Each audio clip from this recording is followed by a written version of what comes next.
আওয়ামী লীগের জাতীয় কাউন্সিলে গঠনতন্ত্র সংশোধনের পাশাপাশি মুখপাত্র নামে নতুন পদ সংযোজন সহ বেশ কিছু পরিবর্তন আসতে পারে।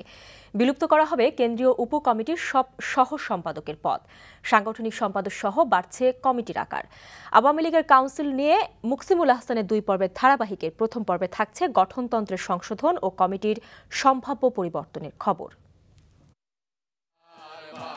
২০০৯ সালে ক্ষমতা গ্রহণের পর আওয়ামী লীগের ১৮তম কাউন্সিলে ঘোষণা করা হয় রূপকল্প ২০৪১-এর রূপরেখা।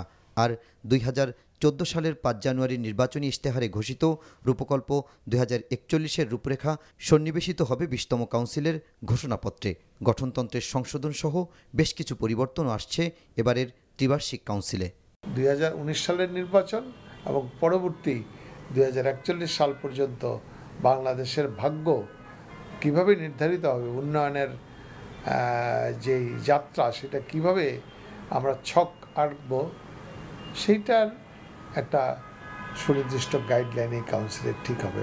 পাশাপাশি আমাদের গঠনতন্ত্রে কিছু পরিবর্তন আসবে, যেমন গঠনতন্ত্রে আমাদের স্থানীয় নির্বাচন যেটা দলীয়ভাবে হচ্ছে, যেটা আমাদের গঠনতন্ত্র ছিল না, এটা আমাদের আগামী কাউন্সিলের অনুমোদনের সাপেক্ষেই আমাদের এই সিদ্ধান্ত নেওয়া হয়েছে, সেটা আমার সন্নিবেশিত করা হবে। বিভাগ বেড়েছে, কাজে বিভাগীয় সাংগঠনিক সম্পাদকের পদ আমাদের বাড়াতে হবে। এই দুটা ব্যাপারে আমার মনে হয় না কোনো দ্বিধাদ্বন্দ্বের অবকাশ আছে।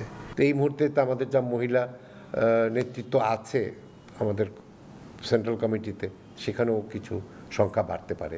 এই নিয়ে বেশ কিছু চেঞ্জ হবে। পাশাপাশি আওয়ামী লীগের নীতি নির্ধারকরা বলছেন সভাপতিমণ্ডলীর সদস্য ১৩ থেকে বেড়ে হতে পারে ১৫, ৭ জন থেকে সাংগঠনিক সম্পাদকের সংখ্যা হবে ১০ জনে। সেই সাথে কেন্দ্রীয় কমিটির সদস্য সংখ্যা ৭৩ থেকে বেড়ে দাঁড়াতে পারে ৮১-তে। তথ্য প্রযুক্তি, মানবাধিকার ও প্রশিক্ষণ সম্পাদকের মতো নতুন কয়েকটি সম্পাদকীয় যোগ হতে পারে। কমিটিতে দলের মুখপাত্র নামে নতুন একটি পদও তৈরি হতে পারে।